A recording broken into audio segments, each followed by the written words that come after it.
Je m'en souviens. Avec Gilles Proulx.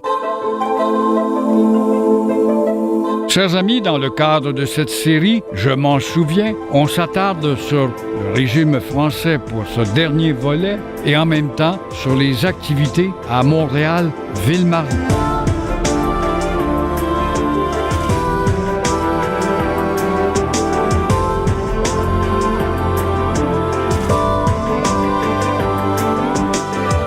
Montréal qui célèbre avec des pétards, des guitares et évidemment des projections électroniques, qui oublient ses racines et ces gens pieux, ces gens vertueux qui se sont sacrifiés pour nous donner l'existence de cette ville. Et encore une fois, je trouve qu'on les oublie beaucoup trop et c'est pourquoi nous avons entrepris cette série-là qui porte sur les grands événements qui ont marqué l'histoire de notre ville. Dans ce dernier volet, sur la Nouvelle-France, bien sûr, et il faut que je vous parle d'une femme extraordinaire qui est identifiée à une petite municipalité le long du fleuve dont on ignore la richesse culturelle, historique et la beauté. Il faut y aller de nos jours par un beau dimanche, par beau temps par exemple, pour vous retremper en véritable Nouvelle-France. Il s'agit de Varennes, pas loin de Montréal. Et là, à Varennes, est née au manoir une femme qui s'appelle Marie-Marguerite Dufrost, mère Diouville, qui va perdre son père à l'âge de 7 ans.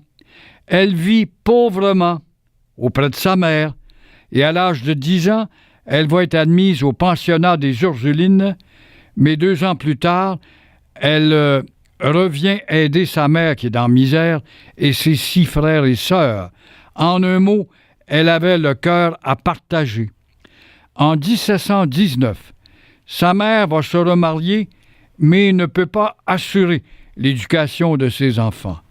3 ans plus tard, François Diouville, un beau garçon, beau parleur, charmeur, demande à la jeune Marie-Marguerite en mariage. C'est une fort belle fille, Marie-Marguerite. Alors, elle va lui donner à ce moineau-là 2 enfants et un 3e qui est mort en naissant. Son mari, le beau parleur, est un gaspilleux, un dépensier. Il va décéder en 1730 et il laisse sa femme dans la rue sans fortune aucune. Alors là, elle va devoir diriger un petit négoce pour liquider les dettes élevées de son mari et en même temps éduquer ses enfants. 8 ans plus tard, elle va s'associer avec 3 autres compagnes et va fonder un centre d'accueil pour les pauvres dans le Vieux-Montréal.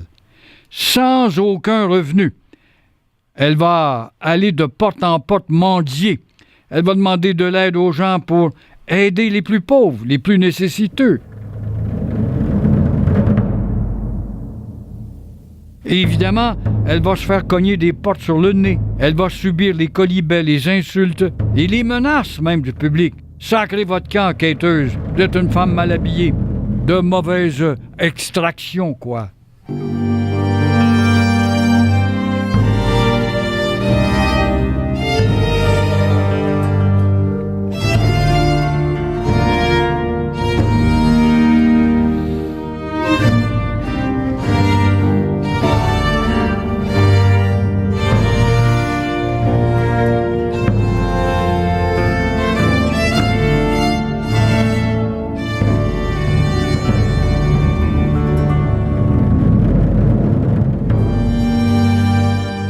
Que retient-on justement de Marguerite Diouville? Les Marguerites ont eu beaucoup de succès ici, moyennant des sacrifices et de l'humiliation.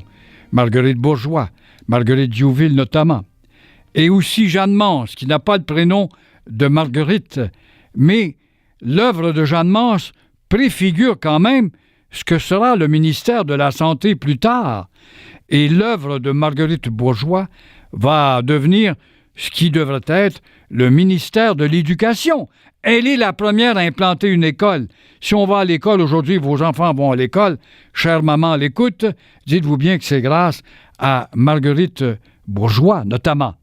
Alors, on peut dire aussi que la congrégation fondée par Marguerite Diouville cette fois, est l'ancêtre du ministère du Bien-être social et de la direction de la protection de la jeunesse.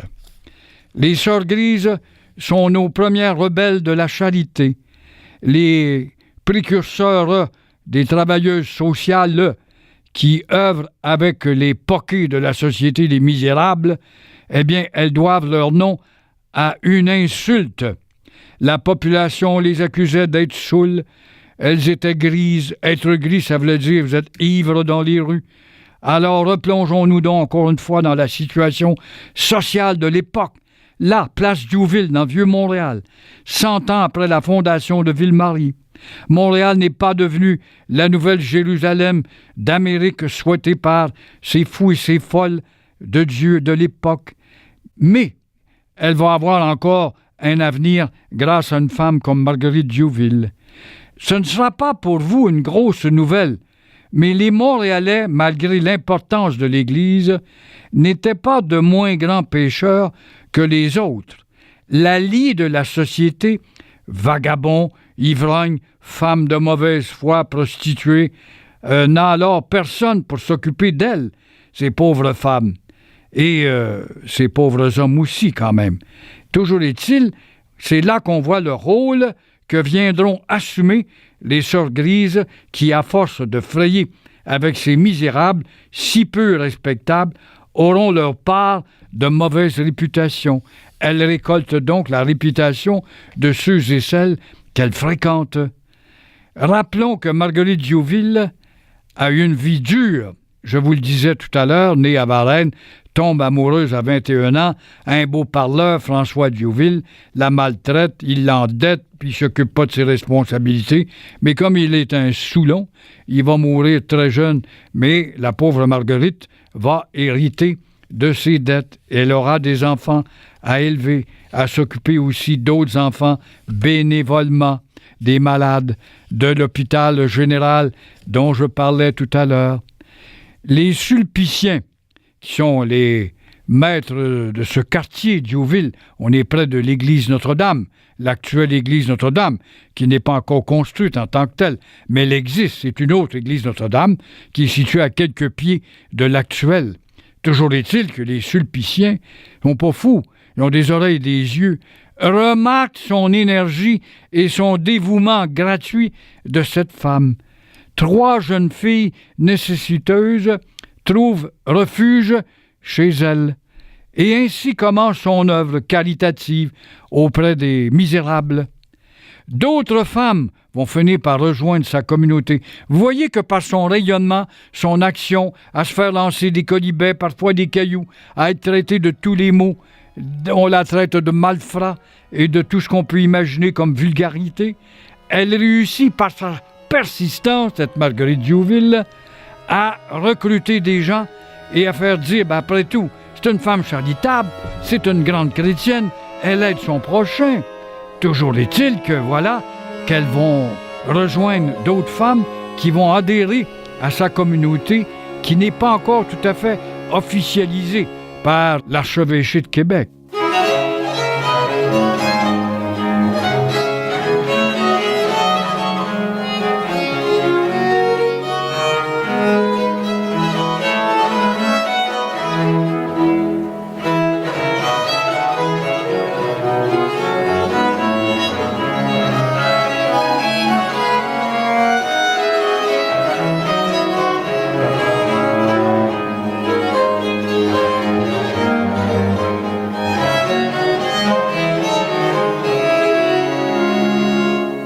Alors leur accoutrement va leur valoir leur surnom de Sœurs Grises, alors que quand on officialise sa communauté religieuse, en réalité elle s'appelle les Sœurs de la Charité.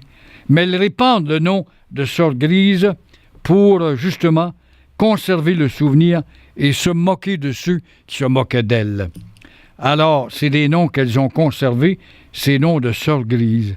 Elles vont être chassées à plusieurs reprises de la part des petits propriétaires des maisons. Et elles s'installent, a beau prendre un bail, elles occupent un loyer, mais on s'arrange encore une fois pour les faire sortir. Elle s'installe aussi dans une des maisons de Louis Gordien d'Ailleboust, un personnage haut en couleur et puissant à Montréal. En 1745, voilà que les frères Charon, on est sur la rue Normand dans le Vieux-Montréal. La bâtisse existe encore, si vous ouvrez l'œil. Les frères Charon décident de donner leur démission comme directeur de l'hôpital général. Et là, on va demander, à chaque fois qu'il y avait de la misère et un but pour récolter de l'argent, on demandait toujours à Mme Diouville et à ses compagnes de prendre la relève. Alors, on lui demande de prendre la responsabilité de l'hôpital général de Montréal, rue Normand, dans le Vieux-Montréal, encore une fois.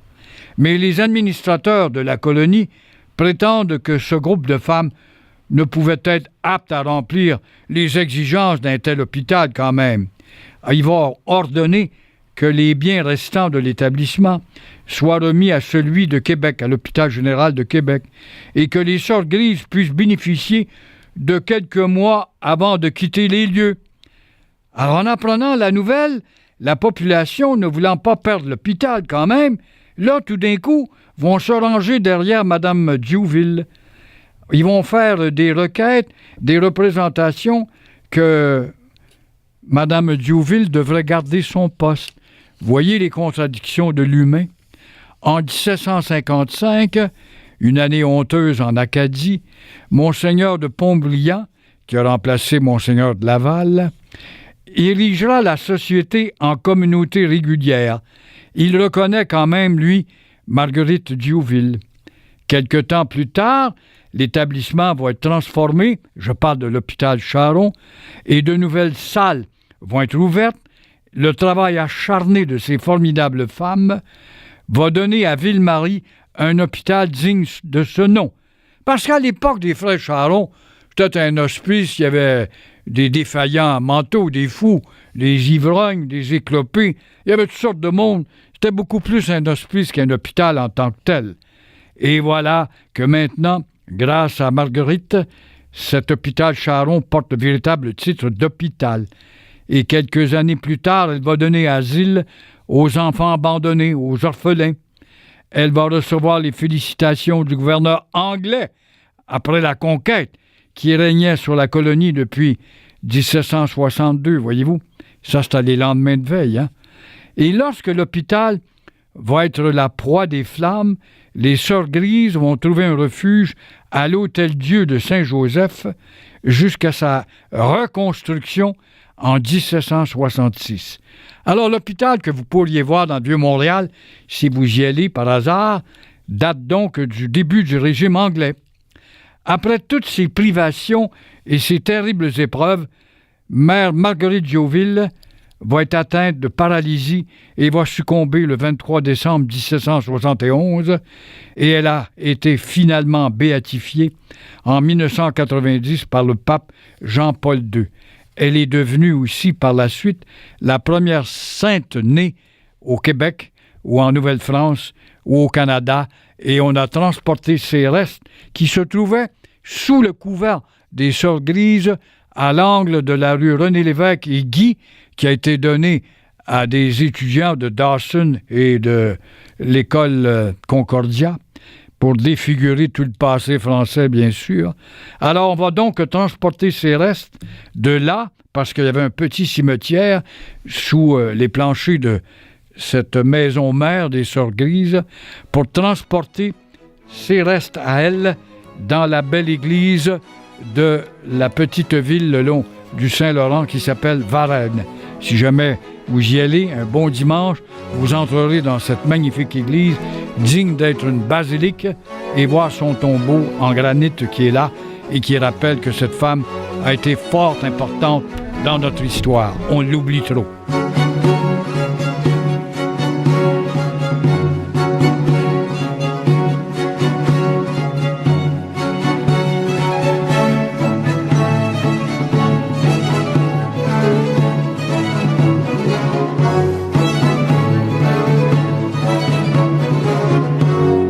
Les élites de l'époque, les beaux penseurs, les élites la détestaient.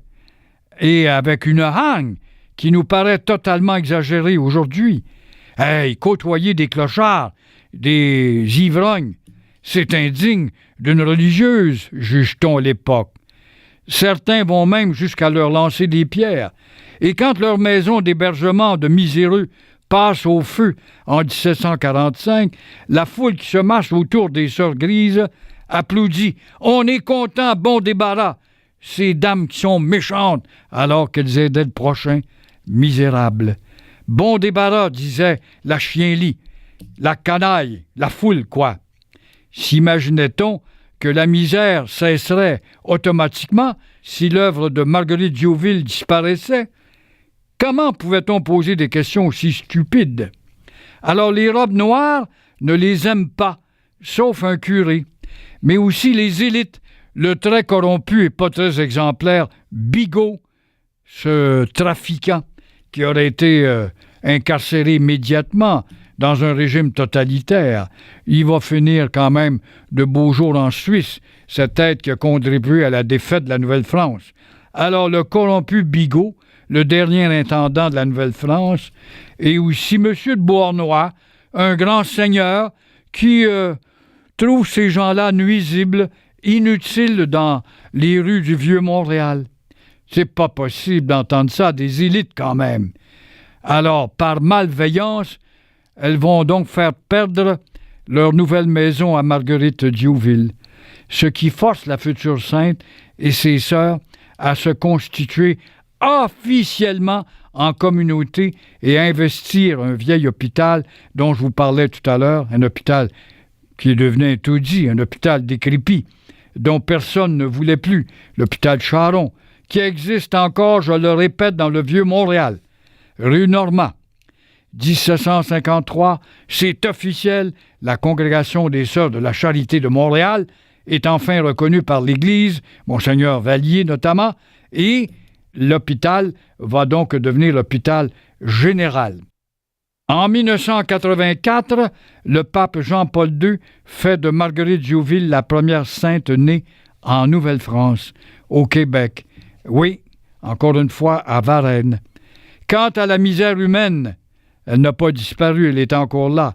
Et on les voit, les sœurs grises. Ils sont là le long de la rue, de la commune.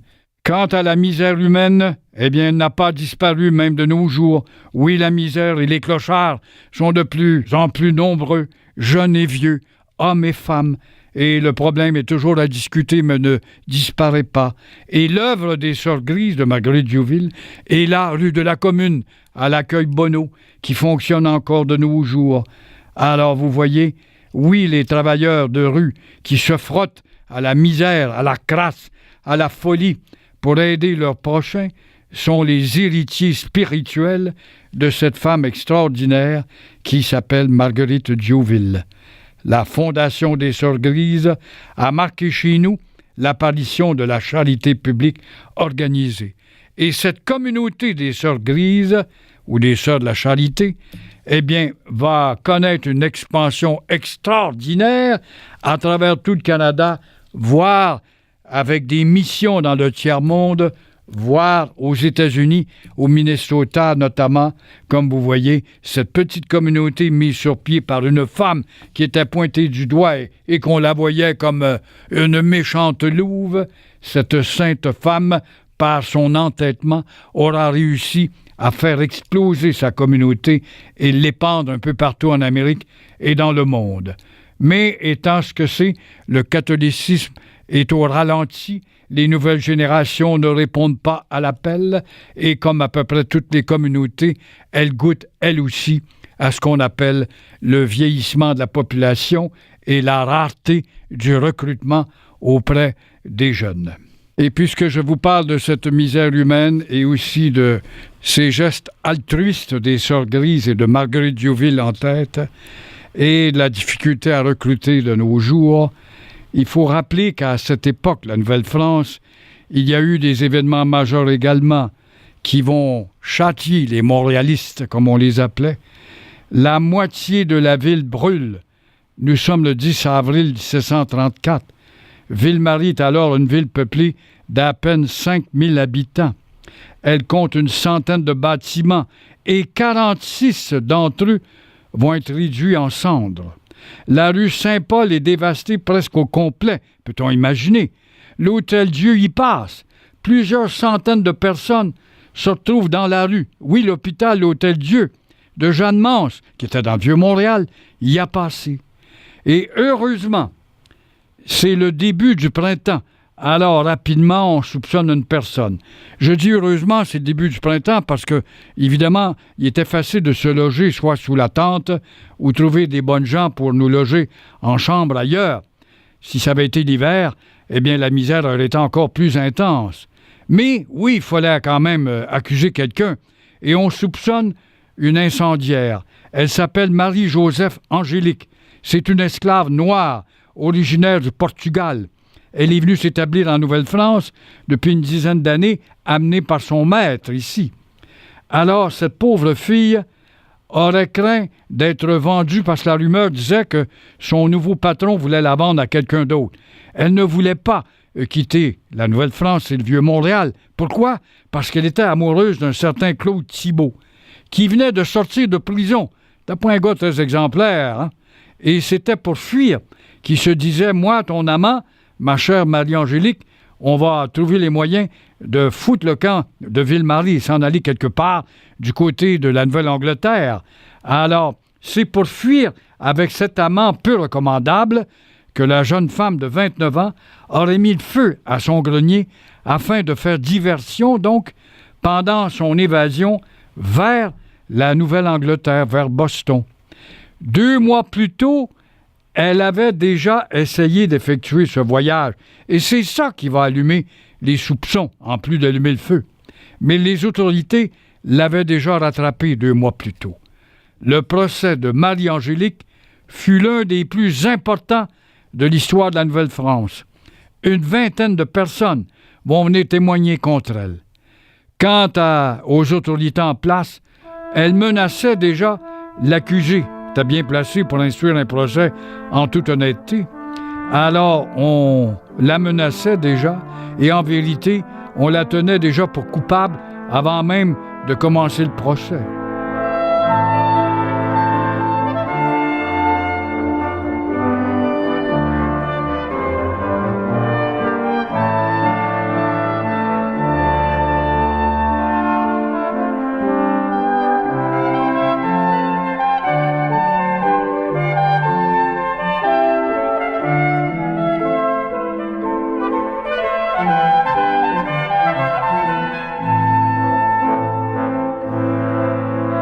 Comme elle s'obstinait à clamer son innocence, on va lui imposer le supplice du brodequin, qui broie les os des jambes, pour pas qu'elle se sauve, voyez-vous. Et alors, sous la torture, elle va avouer. N'importe qui aurait avoué à sa place, mais même moi, j'avouerais avoir allumé l'incendie de 1734 si l'on me cassait les os, de sorte à ce que je ne puisse pas fuir ou marcher. Parce que quand même, on n'était pas à l'époque médiévale des bouchers. On était en Nouvelle-France dans une ère qu'on appelait la Renaissance, en Europe en tout cas, et que par ailleurs, on déplorait l'usage de ce supplice extrêmement répandu chez les Indiens, les Amérindiens, mais pas chez nous à ce moment-là. Au lieu d'être brûlée vive, la coupable va être pendue le 21 juin 1734. Son cadavre va être brûlé par la suite et, en souvenir de sa mort, un parc situé près de la station Champ-de-Mars porte aujourd'hui son nom. Il manque encore un élément essentiel à cette histoire pour qu'elle soit complète. Marie-Angélique était-elle, oui ou non, responsable de l'incendie? Aujourd'hui, bien sûr, la mode est de dire qu'elle était innocente et de la dépeindre justement comme la victime d'une justice sommaire, se hâtant d'éliminer les femmes noires afin de trouver un bouc émissaire. La vérité, toutefois, c'est que nous n'en savons rien. Il y a quelque chose de paradoxal dans cette histoire, voire de pervers à vouloir en faire une héroïne, quand franchement, nul n'a aidé de ce qui s'est réellement passé. Et en ce moment, nous sommes certains de l'innocence de Marie-Angélique et cette histoire tragique, dont on ne sait au fond à peu près rien, est utilisée par certains pour dénigrer notre passé en ôtant toute dignité à nos ancêtres. Alors vous allez voir, le procès de Marie-Joseph Angélique finira par être la seule histoire qu'on enseignera à nos enfants, à force de ressasser ainsi des événements choquants du passé de la Nouvelle-France pour discréditer humainement nos ancêtres. Ce sera un jour à notre tour de disparaître dans ce fumier qui nous tiendra lieu de mémoire. Le procès que l'on fait à l'histoire de la Nouvelle-France est aussi truqué et jugé par avance que l'a été celui intenté à Marie-Joseph Angélique. Le souvenir qu'on retient de cette Marie-Angélique, c'est un portrait de elle-même, Marie-Joseph Angélique, peint par Marie-Denise Douillon pour l'exposition qui a mis le feu à Montréal en 1734 du Centre d'histoire de Montréal.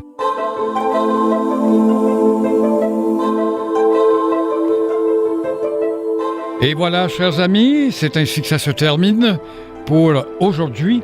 Et quant à moi, je vous reviens la semaine prochaine. Nous allons alors entrer dans le régime britannique.